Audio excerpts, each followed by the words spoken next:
اسی ملک کا آزاد ہونا، مسلمان قوم کا آزاد ہونا، یہ اللہ کی طرف سے بہت بڑی نعمت ہے۔ آزاد مملکت، مسلمان قوم کی آزادی، یہ اللہ کی طرف سے ایک انعام ہے۔ بانی پاکستان قائد اعظم محمد علی جناح کی قیادت میں مسلمانوں کو یہ ملک 1947 میں بڑی مبارک رات تھی، شب قدر کی 27ویں رمضان، شب قدر کی رات، جمعۃ الوداع، مسلمانوں کو یہ مملکت نصیب ہوئی۔ یہ اس ملک کی پیدائش کا دن ہے۔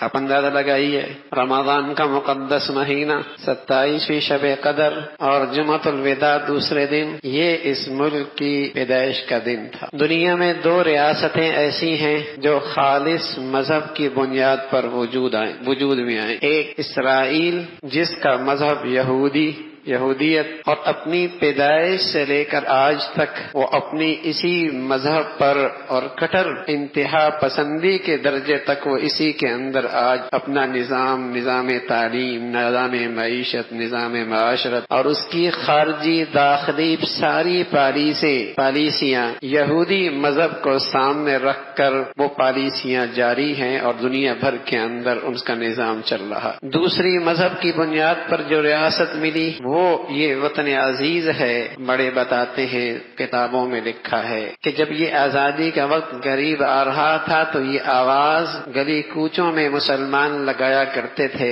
بن کے رہے گا پاکستان، بٹ کے رہے گا ہندوستان۔ پاکستان کا مطلب کیا؟ لا الہ الا اللہ۔ بن کے رہے گا پاکستان، بٹ کے رہے گا ہندوستان۔ پاکستان کا مطلب کیا؟ لا الہ الا اللہ۔ بلکہ ہم جب چھوٹے بھی تھے تو تب بھی مسلمانوں کے معاشرے میں جب یہ 14 اگست آتی تھی تو بچوں کے زبان پر یہ نعرہ ہوا کرتا تھا، اسکولوں کے اندر بھی، گلے بازاروں کے اندر بھی، لا الہ الا اللہ۔ یہ پتہ نہیں اب کیا بدل گیا کہ آزادی کا مطلب یہ ہے کہ ہر چیز سے آزاد ہو جاؤ، انسانیت سے بھی آزاد ہو جاؤ، شرم و حیا سے بھی آزاد ہو جاؤ، اور آزادی کا مطلب ناچ گانا رہ گیا۔ ناچ گانے کا نام اس قوم نے آزادی رکھنا شروع کر دیا۔ حالانکہ اقبال جس نے اس پاکستان کا تصور پیش کیا وہ خود فرمایا کرتے تھے، اب میں تجھ کو بتاؤں تقدیر امم کیا ہے، شمشیر و سنان اول طاؤس و رباب آس آخر۔ تجھ کو میں بتاؤں تقدیر امم کیا ہے، شمشیر و سنان اول طاؤس و رباب آخر۔ اس قوم کی ذلت اور پستی دیکھنی ہے، کسی قوم کی ذلت اور پستی دیکھنی ہے، تنزلی دیکھنی ہے، تو جب تمہیں یہ نظر آئے کہ اس قوم کے نوجوانوں کے ہاتھوں میں بغل میں گٹار آ گیا اور ناچ اور گانے اس کی زندگی کا حصہ بن چکے، سمجھ لو یہ قوم مردہ پن کی طرف جا رہی۔ تو چھوٹے جب ہم بھی اسکولوں میں جاتے تو یہ نعرہ زبانوں پہ ہوتا تھا، پاکستان کا مطلب کیا؟ لا الہ الا اللہ۔ یہی نظریہ تھا، یہی اس آزادی کا مقصد تھا کہ 10 لاکھ سے زائد مسلمانوں نے اس وطن عزیز کے لیے قربانی پیش کی، 10 لاکھ سے زائد۔ یہی ایک نعرہ تھا جس نے ساری برادری، ساری زبانوں، سارے لسانیت، ساری علاقیت کے سارے بت گرا کر اسلام کی وحدت پہ پورے مسلمانوں کو متحد کر دیا۔ لیکن میرے عزیزو، ہونا تو یہ چاہیے تھا کہ اس آزادی کی تقریبات میں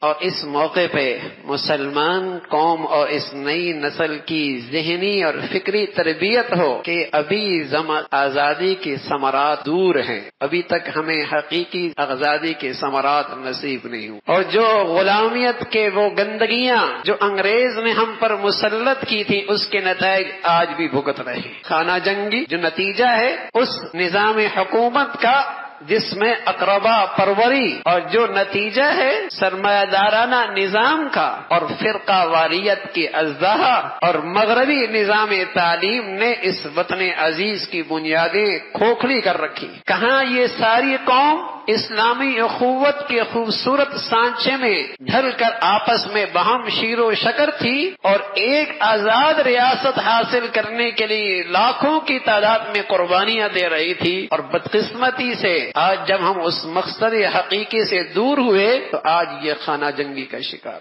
آج یہ فرقہ واریت سے بھرپور ہے، آج یہاں جاگیردارانہ نظام ہے جس کا نتیجہ یہ ہے کہ ایک طبقہ اتنی دولت رکھتا ہے کہ اس کے کتے بھی وہ کھاتے ہیں، اس کے کتے بھی اور اس کے گھوڑے بھی وہ کھاتے ہیں، اور دوسری طرف ایک غریب ایک نان کا بھی محتاج نظر آتا ہے۔ یہ وہ ظالمانہ نظام ہے جس کے نتائج آج وطن عزیز کا مسلمان بھگت رہا ہے اور اس کے اثرات سے دل برداشتہ ہے۔ یہ وہ اثرات ہیں جو اس غلامیت کے دور سے چلے اور پھر ان کی آبیاری کی جاتی رہی، اور آج یہ وطن عزیز میں تن آور درخت بنا ہوا ہے کہ ایک طرف خانہ جنگی ہے، فرقہ واریت ہے اور سرمایہ دارانہ نظام ہے کہ دولت کا بہاؤ ایک طرف ہے، اور ظالمانہ زندگی نظام ہے جس سے غریب کے لیے عدالت میں انصاف کا ملنا مشکل ہو۔ اسلام کا عادلانہ نظام ایسا مبارک نظام تھا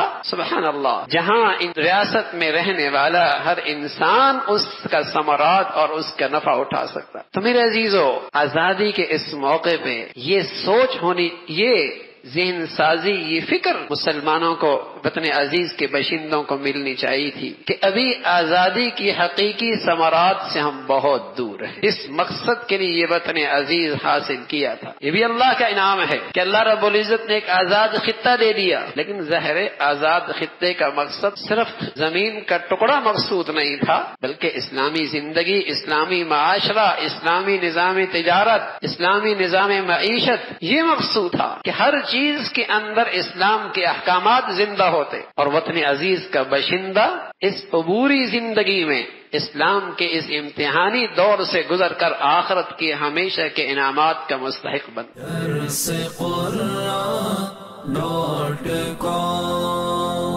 www.darsequran.com